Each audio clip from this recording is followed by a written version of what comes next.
Hello and welcome back to Business. I'm your host, Sarah Annis, and I am so excited because today we have a very special guest, Robin Schwartz, owner of Robin Schwartz PR. Robin, welcome.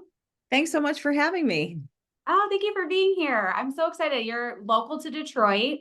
You are wonderful at what you do because I've had the pleasure of working with you quite a few times now and hope to continue to work with you. And so I wanted to bring you on today, genuinely learn more about you, how you got your start, and just be a bit of a resource for business owners out there who are thinking about taking the plunge into PR and marketing and really starting to explore those avenues. So before we get started, I know you live in Detroit currently. Are you from Detroit originally? Are you born and raised? Yeah, no, I was born in Cleveland, Ohio. When I was about 9, my family moved to Philadelphia. And so Okay. I grew up on the East Coast, and I'm sort of all over the map. Although if you look on a map, I sort of stayed within one square. I went to school in upstate New York. So I had about 10 years in upstate New York before coming to Detroit. Okay. Yeah, Awesome. so I love that. it's like a little triangle or rectangle or something. Yeah. Keep it in that rectangle and all as well. So I love that. I'm from Cleveland as well, grew up there and all of that. I actually don't know if we've ever talked about that before. So Yeah. I always love a Cleveland connection. Very cool. And school in upstate New York, that's a great space to kind of explore and to embark on your PR journey, I imagine. It all started there. Well, yeah. So, I mean, I went to Syracuse University. I majored in broadcast journalism. And really, before PR, I started out as a television news anchor reporter. So it wasn't really a direct route into PR. Some people actually study that and then go straight into it. But I spent the first part of my career, 23 years, being a journalist, TV news anchoring and reporting, being on the scene of every major story. And, it was sort of a roundabout way to get into PR. Okay. And one of my main questions was, how did you get into PR? Was that your ultimate goal? Growing up, Robin Schwartz, was that Yeah. something that you had your sights set on? Let's talk a little bit about that. How did we get here? Well, I mean, if you want to go way back, my ultimate goal was to be a Broadway star. That did not Oh. happen. I made a left turn on the way to that route. Yeah. So I probably discovered in high school, after having the leads in a lot of musicals and plays, that there were a lot of people who could sing a lot better than I could. Broadway, Terrible realization. yeah, Broadway was probably not going to be in my future without a tremendous amount of coaching. I mean, I had some acting abilities, I guess, but just wasn't going to be a Broadway star. So my second, so if I wasn't going to be a Broadway star, what was I going to be? And I actually had a boyfriend in high school whose father was the assistant news director of a television station, one of the biggest TV stations in Oh. Philadelphia. And I think he took me there to impress me, to see the news happening live. And I was impressed. I was so impressed that I decided right then and there that's what I wanted to do. And so really I was 15 years old, and I have a daughter who's 15 now, and I tell her all the time, pay close attention to what interests you, because I was 15 when I figured out what I wanted to do. So, Which is oh, go ahead. amazing. And I want to quickly just give a shout out to high school boyfriend I know. for giving this inspiration, for trying to be cute and impress you as a young 15-year-old. And look where it Yeah. led you. I mean, when you really think about it, though, I mean, in terms of impressing someone in high school, it's like you Yeah. can't get into a TV station, right? So this was something that he had the ability to show somebody that most people never get to see in person. So I had no idea when I walked into it was WPVI Channel 6 in Philadelphia. I had no idea when I walked in there that day that my whole life was going to change, and that was going to be what I wanted to pursue for my career. Wow, that is amazing. Such a pivotal Yeah. moment. And Yeah. yeah, like you said, who knew? You never know when those moments are going to occur. And I'm Yeah. so happy that you went in open-minded, eyes wide open, and got you to where Yeah. you are today. I mean, so the news anchor at the time was Jim Gardner. He was a legendary news person in Philadelphia. And just sitting there and seeing him do this live and then seeing the inner workings of a newsroom, I was like, this is what I want to do. Now, my family and probably most families in America were like, you want to do what? You're going to be what? You don't Right. know anybody that's been on the news. Like, what? How are you going to do that? And, I went to school for it. And even though it's relatively probably small percentage of people in the country end up in these careers, I was just 100% sure that that's what I was going to do. And so I think being young, inexperienced, and not knowing, I just never looked at the obstacles. I just said, this is my path and this is what I'm going to do. And it worked. So it started That's off, yeah. that's amazing. I started off at a tiny radio station in upstate New York, exit 27 on the New York State Thruway, and was just really, really determined to get into TV news. And so I got to know a lot of the TV news reporters in town. And it was through those connections that I got my first job at the ABC affiliate in Albany, which is the capital of New York. And after about 5 years there, anchoring and reporting the news, we actually had tapes. We're so old, we had tapes and no cell phones yet, even at that time. A better time, probably. Well, you had to go to a payphone to call your station. I mean, this is Right. like, we're talking a lot of, my daughter doesn't even know what a payphone is, but I hired an agent and she sent my tapes across the country and one of them landed in Detroit. And I didn't know anyone in the entire state of Michigan. When I took this job, I was 28 years old when I moved here. And it was a huge opportunity for me. And Detroit's been an amazing place for me, for my career, for my life, and it's my home now. Amazing. I love to hear all of that. I mean, truly, it's amazing when you start to talk to people about what they do and how they got to where they are. I would never guess that it was when you were 15. And most people can't say that. There's a lot of people who go off to school and they don't really know what they want to do yet. And telling people from your hometown, I want to be on the news and I want to be a broadcaster. And them probably going, oh, Robin, big Yeah. dreams, big dreams. Well, All right, let's see. you know what people said? They always said, what are you going to do if that falls through? And I was highly offended by that question as a Oh, yeah. teenager because I felt like when someone says they're going to medical school, nobody ever said, what are you going to do if that falls through to those people? So why were people saying this to me? And Yeah. I guess I didn't even comprehend maybe how hard it was to break into this type of a business, but I just never questioned it. I just knew that was what I wanted to do.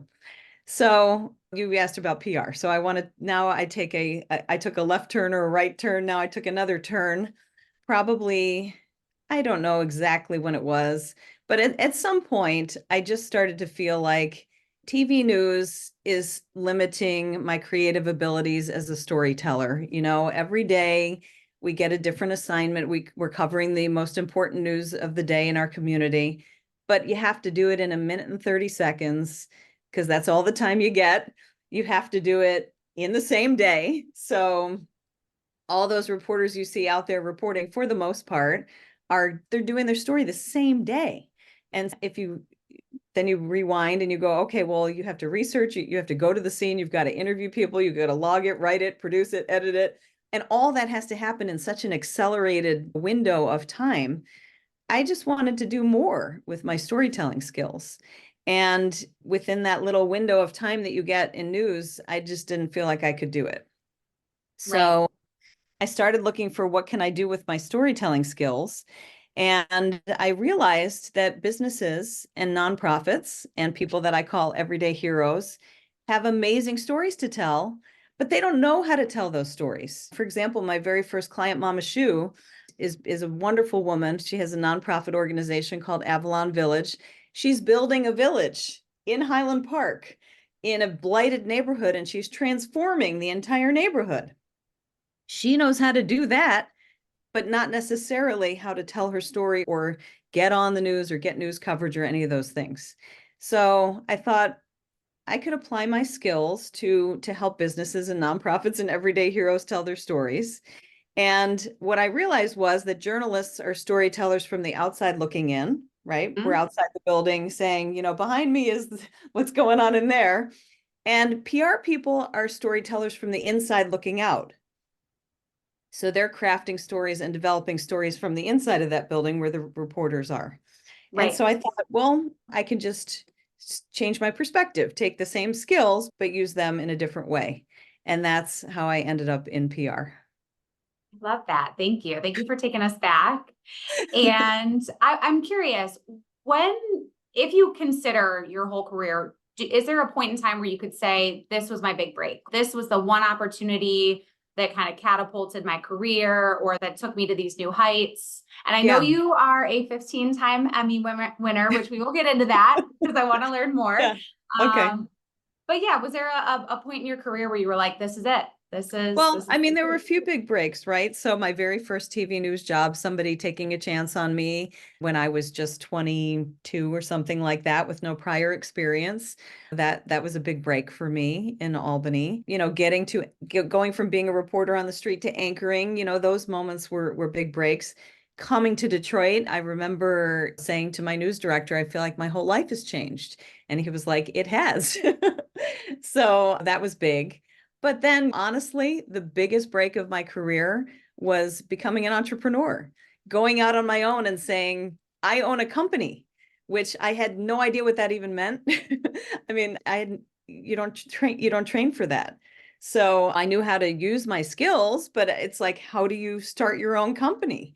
And that is a journey that I started 8 years ago. And it's really been, to me, the most rewarding part of my career because it was like betting on myself, going off on my own, saying I can do this outside of a company or outside of a TV station. And right.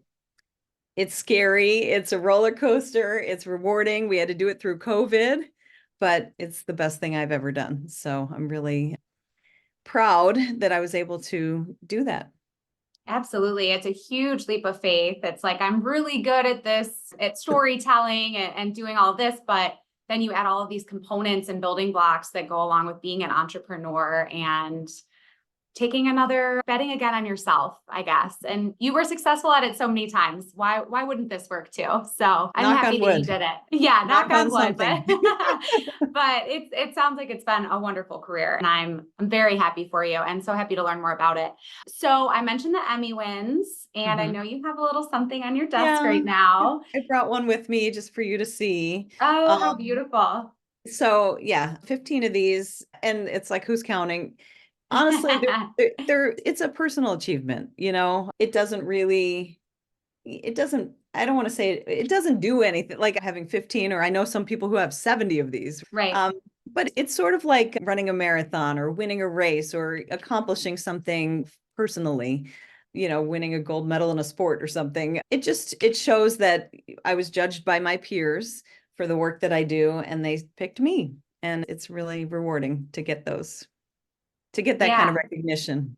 Yeah, absolutely. Especially from your peers who are doing, a lot of the same kind of work, but still recognizing you and saying, Robin is wonderful. Robin is great. And I think that's awesome. And a So, testament to you branching out and following this career and following your heart, it sounds like.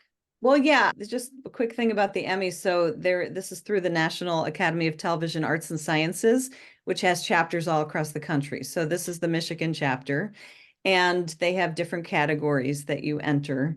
And so this particular one was a sports news feature. It was something that we did about the Michigan Senior Olympics. And it was just a really cool story about the people who participate in the Senior Olympics. And these entries go to other states. So, for example, the people who enter in Michigan will get judged by Denver, Colorado, or California, or Florida. And then we also do the same. So I judge entries from other states too. And that's basically how it works.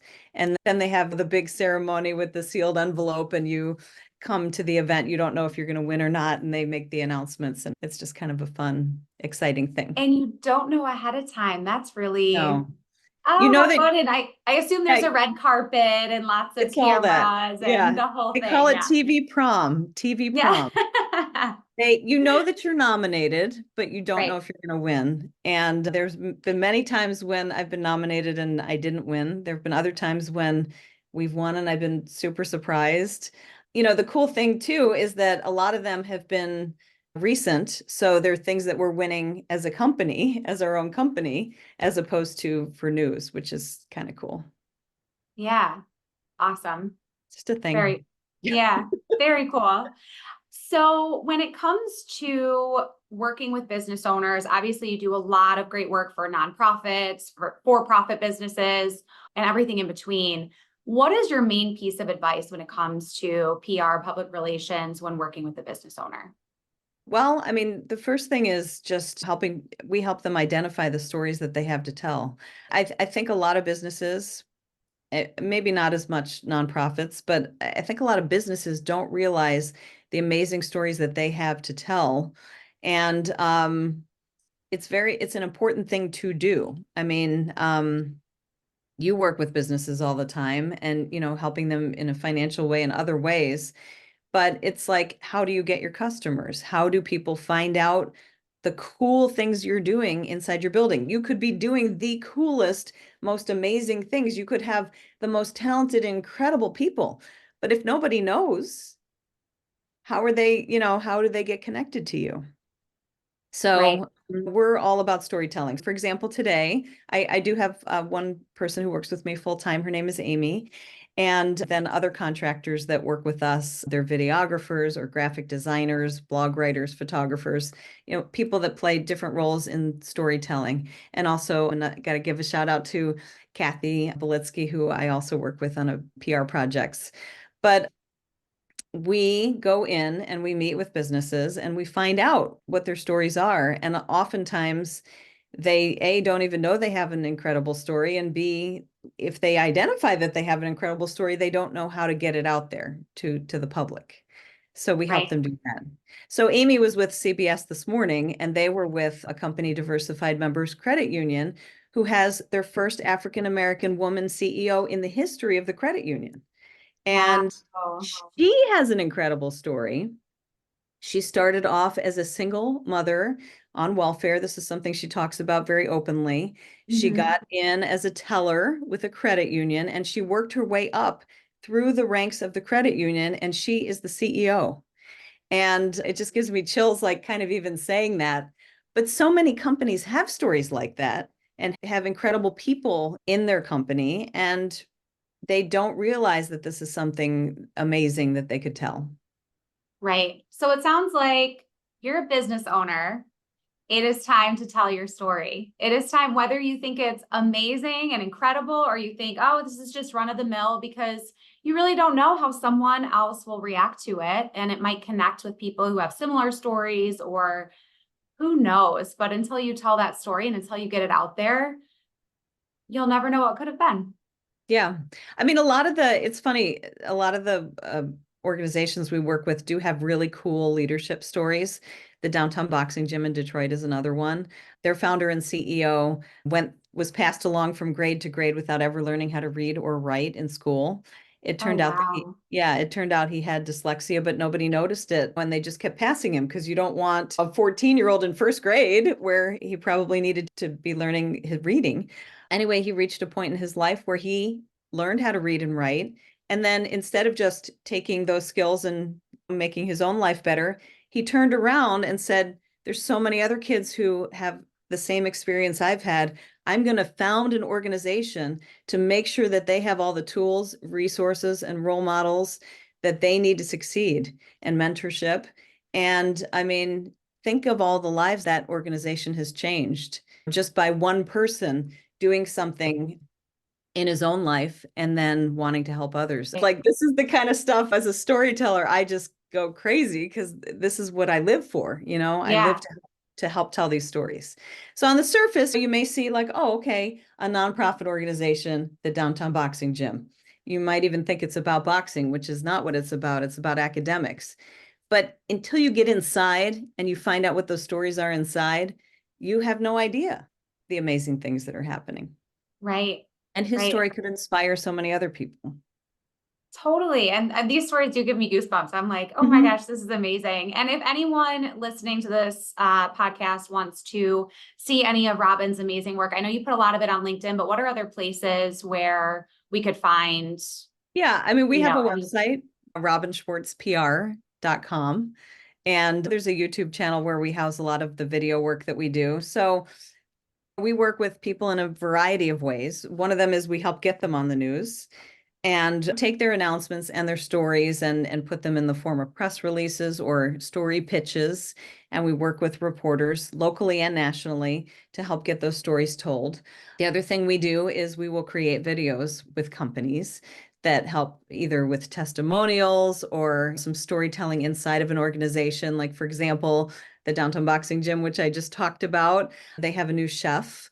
And this chef was a very well-known restaurant owner in town. And so she joined, and that became, a news story, a video. There's just so many different ways to communicate. And what do you do with those videos? You can put them on your website. You can put them on social media. You can show them during in-person discussions or conversations. You can send them out in an email blast or a newsletter. Because you have so many audiences to communicate with. Right, absolutely. That's what we help people figure out. So you don't have to figure that out on your own. Robin will help you every step of the way, Robin and her team. And I can speak to that honestly, because you have done such incredible work with some of our clients and help them to tell their stories. And I'm sure none of them thought that their stories were anything super special. And then you get to talking, and we've obviously watched and listened to all of them, but I have people who reach out all the time. Oh, I saw the video online about this customer that you helped, and we're in a similar space, and we want to talk to you about financing and things like that, or we want to work with you. And it's just amazing stories that the person telling the story might think, oh, it's mundane, it's run of the mill, people have heard this before, and other people really connect with it. Mm-hmm. And until you start to listen, and everybody's got a story. And the reason for sharing those stories is really to inspire other people, to move people to action, to make people aware of things that they don't know in this world, and to spark ideas. I mean, it's really, the impact of these stories is endless. I have my own personal story about a struggle with infertility that I shared when I was a newscaster. And I still hear from people today who are helped by that story that's 15 years old now. Wow.